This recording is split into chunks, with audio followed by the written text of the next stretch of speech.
The Holy Gospel according to St. Luke, the 21st chapter. Glory to you, O Lord.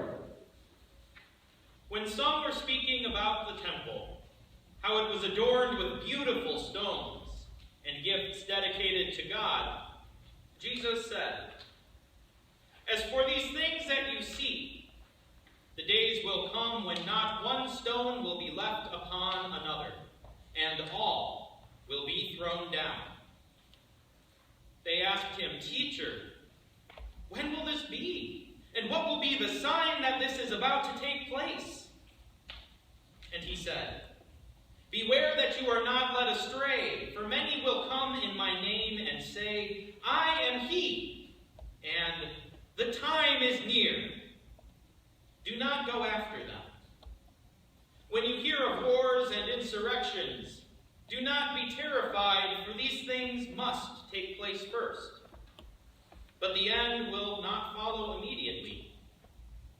Then he said to them, "Nation will rise against nation and kingdom against kingdom. And there will be great earthquakes, and in various places, famines and plagues. And there will be dreadful portents and great signs from heaven. But before all this occurs, they will arrest you and persecute you. They will hand you over to synagogues and prisons, and you will be brought before kings and governors because of my name.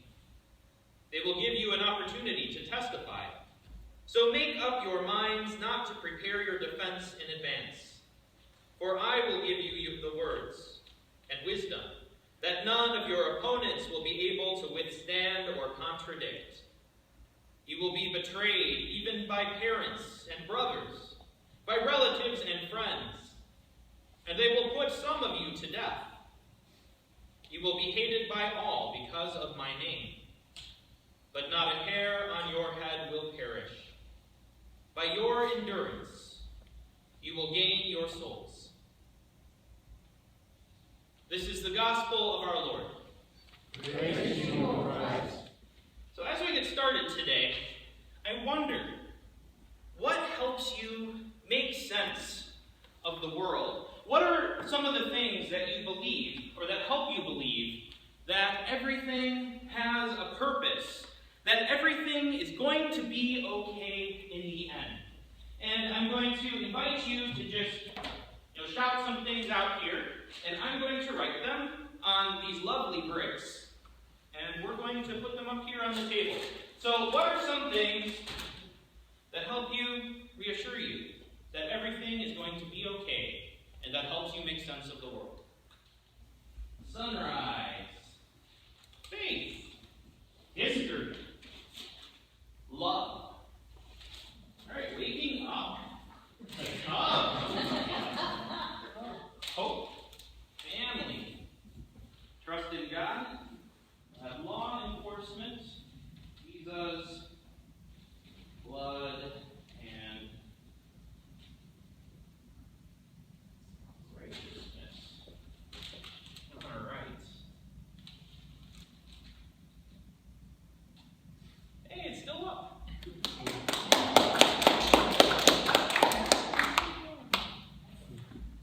Now, this wall represents everything that helps us to make sense of the world. It represents the things that we trust in, the things that we hope for, and the things that we look to keep us grounded when the tornado of uncertainty threatens to blow us away. Now imagine that you are visiting Jerusalem in the year 33. The capital city of Judah is magnificent. It is a city of kings, the most famous of which is King David. You wander through the streets and the markets until you reach one of the grandest buildings in the kingdom, the temple of the God who delivered your ancestors from slavery and now protects your kingdom. You walk into the courts of the temple and you notice a rabbi off in one corner, surrounded by a group of people. You join the onlookers during a break. Some of them must be first-time visitors too, because you overhear them talking. And the stonework is so beautiful. It took real skilled masons to put up walls and a roof like this. I wonder how they stacked them to create such a large and impressive building. And have you seen the gifts left by the pilgrims? How could anyone come here and not be overwhelmed by the majesty and the glory of the Lord? Before too long, the teacher resumes. Now, like you, he must have overheard the conversation going on during the break, because he starts to talk about the magnificence of the temple surrounding you. But then the teacher says something you and those around you did not expect. As for these things that you see, the days will come when not one stone will be left upon another. All will be thrown down. You can hardly believe your ears. Sure, things have been hard across the nation lately. There have been riots in the streets protesting Roman rule. Charismatic leaders have popped up all over the kingdom, speaking out against those pretenders to the throne, those who are in league with the Roman government and impose Roman taxes on you. Was this teacher one of them? Was the kingdom really headed for destruction? Could even the temple of God be thrown down? Could everything that helps you make sense of the world, could everything that you trust in and everything that you hope for be overturned and swept away in an instant? We have come to the end of the church year. The readings for the next couple of Sundays look ahead to the end time when God will judge the world and right the wrongs of the nations. They look to a time when God's enemies will be cast down and the suffering faithful will be honored in the sight of all. They anticipate a time when humanity faces great hardships that bring despair and death to some, while bringing salvation and life to those who trust in God. This terrifies the people listening to Jesus. And perhaps you're a little terrified too. The people around Jesus ask him, "Teacher, when will this be? And what will be the sign that this is about to take place? In other words, how can we expect it? How can we prepare for it?" Jesus names the signs, charismatic leaders who promise deliverance, war between kingdoms, insurrections that divide nations, earthquakes that shake the foundations of the world, famines, plagues, and disturbances in the heavenly bodies. But before these things happen, those who are surrounding him at that moment will be betrayed by friends and loved ones. They will be judged by religious and government officials. They will be found guilty of speaking lies about God and of inciting rebellion. They will be imprisoned, and some will be executed as criminals. To be honest, the future that Jesus describes sounds pretty bleak. Yet Jesus assures the crowd that by enduring the trials, by trusting in God, even though everything that they believe in and everything they hold dear has been destroyed, they will win their lives.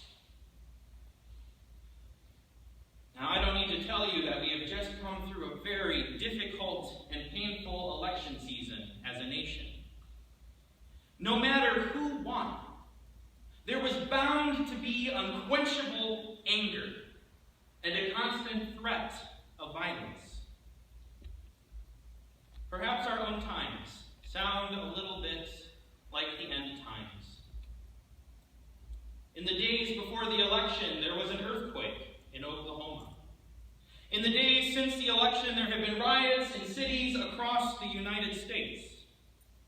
North Korea has been playing with nukes, and Russia has been involved in cyber attacks against our nation.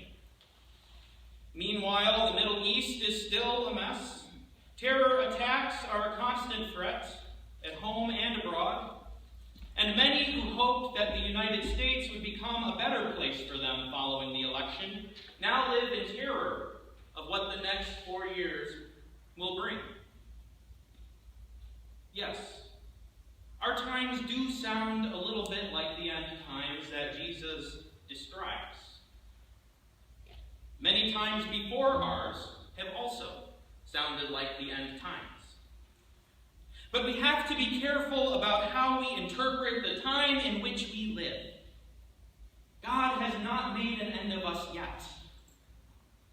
And every time the sun rises, life on earth will continue. All is not well around the world. But that doesn't mean that all is lost. The Son of God was born of Mary to share our lot and our life. When he was accused of spreading lies about God, he did not change his message. When he was tried and convicted by invading and occupying rulers, he did not fight back. When he was confronted with the cross, he did not run for the hills. He placed his hands into the life of a sinful humanity, and we destroyed him. Our fear and our anger destroyed him. But here's the amazing thing. By his resurrection, fear, anger, even death itself lost power over him.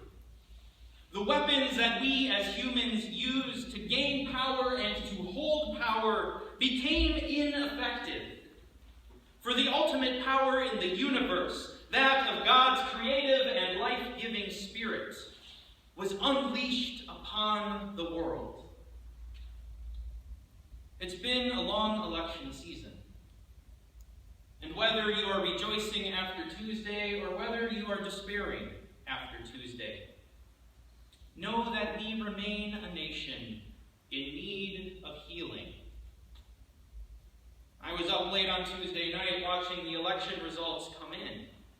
And the newscasters and the commentators began talking about how the world has changed.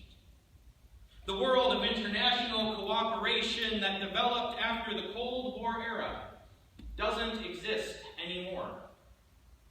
A different world that values self-sufficiency, national self-sufficiency, and tightly controlled borders has emerged. Like the temple in Jerusalem, everything that once helped us make sense of the world has been thrown down.